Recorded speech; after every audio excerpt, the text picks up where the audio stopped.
Assalamualaikum warahmatullahi wabarakatuh. Halo anak-anak semua, apa kabarnya? Semoga kalian dalam keadaan sehat selalu ya, dan tetap semangat untuk belajar daring kali ini. Baiklah, hari ini kita akan belajar mengenai stratifikasi sosial. Di sini kita akan membahas mengenai yang pertama, pengertian atau definisi stratifikasi sosial. Yang kedua, yaitu dasar stratifikasi sosial. Dan yang ketiga, yaitu sifat stratifikasi sosial. Dan keempat, yaitu mengenai fungsi stratifikasi sosial. Oke, langsung saja kita akan membahas mengenai materi yang pertama, yaitu mengenai definisi stratifikasi sosial. Stratifikasi sosial ini sebelumnya sudah kita bahas di kelas 10. Tapi kelas 11 ini kita akan belajar lagi stratifikasi sosial, lebih mendalam lagi atau lebih spesifikasinya lagi. Nah, sekarang kita akan mulai dari pengertian atau definisi stratifikasi sosial. Stratifikasi berasal dari kata stratum, yaitu artinya lapisan atau tingkatan. Sedangkan sosial itu dari kata sosius yang artinya masyarakat. Dan di sini ada menurut para ahli. Yang pertama, menurut Max Weber, stratifikasi adalah sebagai penggolongan orang-orang yang termasuk dalam suatu sistem sosial tertentu ke dalam lapisan-lapisan hierarki menurut dimensi kekuasaan, hak istimewa, dan prestis. Nah, itu menurut Max Weber. Selanjutnya yaitu ada menurut Pitrim A. Sorokin. Ini juga merupakan salah satu tokoh sosiologi. Menurutnya, stratifikasi sosial ialah pembedaan penduduk atas masyarakat ke dalam kelas-kelas secara bertingkat atau hierarkis. Perwujudannya ialah adanya lapisan-lapisan di dalam masyarakat. Setiap lapisan itu disebut dengan strata sosial atau lapisan sosial. Selanjutnya, yaitu menurut Sujono Sukanto. Ini adalah tokoh sosiologi dari Indonesia. Nah, menurutnya, stratifikasi sosial ialah perbedaan penduduk atau masyarakat ke dalam kelas-kelas secara bertingkat. Nah, itulah menurut Sujono Sukanto. Sehingga dapat kita simpulkan bahwa stratifikasi sosial adalah perbedaan lapisan atau kelas yang ada di masyarakat. Nah, itulah yang dapat disimpulkan dari ketiga tokoh tersebut. Sekarang kita membahas mengenai dasar stratifikasi sosial. Yang pertama ada kekayaan, yang artinya orang yang memiliki kekayaan paling banyak bisa masuk ke dalam lapisan strata teratas. Kenapa? Karena seseorang akan dilihat menempati strata paling atas apabila orang tersebut memiliki sebuah kekayaan. Contohnya di sini orang yang memiliki uang, orang yang memiliki misalkan mobil dilihat dari rumah, mobil pasti itu dilihat. Nah, itu merupakan suatu kekayaan. Yang kedua ada kekuasaan, yang artinya seseorang memiliki kekuasaan atau memiliki otoritas tertinggi pada jabatannya. Secara tidak langsung dia akan menempati posisi strata atas. Contohnya adalah DPR, dia lebih tinggi stratanya dibanding pemulung, misalkan seperti itu. Nah, terus saja seperti itu, yang memiliki kekuasaan akan dianggap sebagai orang yang memiliki strata tertinggi. Nah, di masyarakat seperti itu. Yang ketiga, ada keturunan, di mana dalam keturunan ini dalam masyarakat feodal, anggota masyarakat dari kolonial biasanya itu adalah kaum bangsawan menempati lapisan sosial atas. Contohnya dalam keturunan gelar Raden pada masyarakat Jawa, Tengku pada masyarakat Aceh, ya kan. Terus ada juga yang kita kenal kalau dalam masyarakat Hindu Bali, yaitu membagi masyarakatnya ke dalam kelas Brahmana, Ksatria, Waisya, dan Sudra.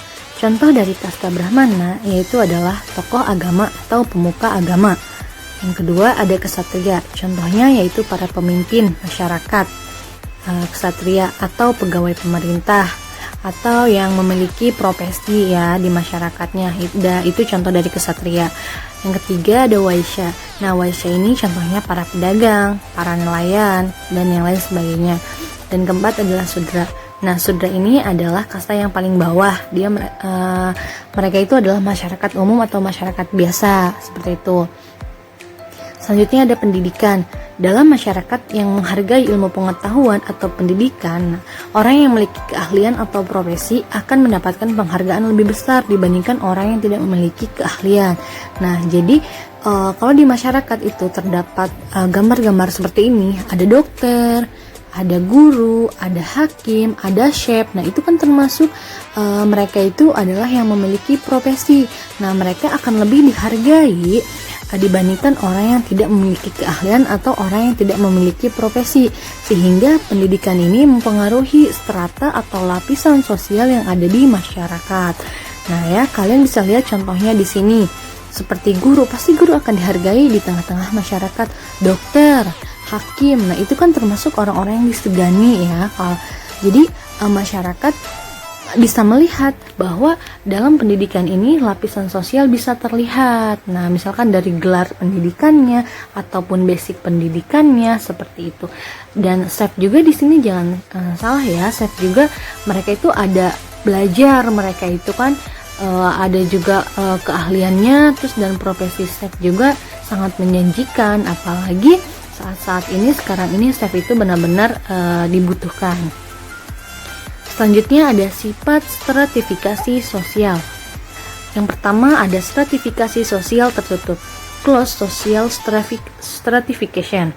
Nah, stratifikasi ini adalah stratifikasi di mana anggota dari setiap strata sulit mengadakan mobilitas atau perpindahan dari satu lapisan ke lapisan sosial yang lain. Dalam sistem ini, satu-satunya kemungkinan untuk masuk ke dalam masyarakat adalah karena kelahiran atau keturunan. Nah, itu adalah stratifikasi sosial tertutup. Yang kedua ada stratifikasi sosial terbuka. Stratifikasi ini bersifat dinamis karena mobilitasnya sangat besar. Setiap anggota strata dapat bebas melakukan mobilitas sosial, baik vertikal maupun horizontal. Setiap orang memiliki kesempatan berusaha untuk menaikkan, menurunkan, maupun menstabilkan statusnya. Jadi kalau yang stratifikasi sosial terbuka ini mereka bebas nih masyarakatnya. Mereka mau menurunkan atau menaikkan lapisannya itu boleh-boleh saja. Dibandingkan dengan stratifikasi sosial tertutup yang mereka tidak bisa untuk menaikkan statusnya. Yang ketiga ada stratifikasi sosial campuran, yaitu stratifikasi sosial campuran merupakan kombinasi antara stratifikasi tertutup dan terbuka. Misalnya, seorang Bali berkasta Brahmana mempunyai kedudukan terhormat di Bali. Namun apabila ia pindah ke Jakarta menjadi buruh, ia memperoleh kedudukan rendah. Maka ia harus menyesuaikan diri dengan aturan kelompok masyarakat di Jakarta. Jadi yang sosial campuran ini bisa saja yang campuran ini dia misalkan punya lapisannya itu 2 gitu. Jadi bebas gitu kan kalau yang sosial campuran ini. Nah, selanjutnya yaitu fungsi stratifikasi sosial. Yang pertama, ada distribusi hak-hak istimewa yang objektif karena dapat diterima orang lain seperti menentukan penghasilan, tingkat kekayaan, keselamatan, dan wewenang. Itu fungsi stratifikasi sosial yang pertama. Yang kedua, menjadi sistem pertanggaan pada strata yang berhubungan dengan kewibawaan dan penghargaan. Nah, jadi stratifikasi sosial ini berhubungan dengan kewibawaan seseorang dan penghargaan seseorang. Jadi itu ada fungsinya sendiri stratifikasi itu ya.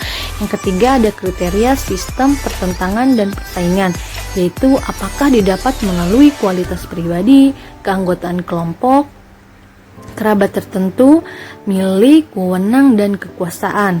Yang keempat yaitu penentu lambang-lambang atau simbol status atau kedudukan, tingkah laku, cara berpakaian, dan bentuk rumah. Yang kelima yaitu penentu tingkat mudah dan sukarnya bertukar kedudukan.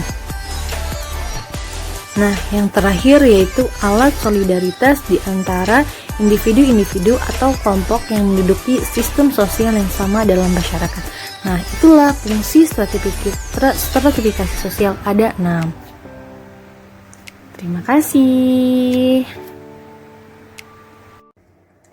Nah, itulah pembelajaran kita pada hari ini. Semoga kalian semua bisa mengerti dan memahaminya. Baiklah, sampai bertemu lagi dengan pembelajaran selanjutnya. Terima kasih. Wassalamualaikum warahmatullahi wabarakatuh.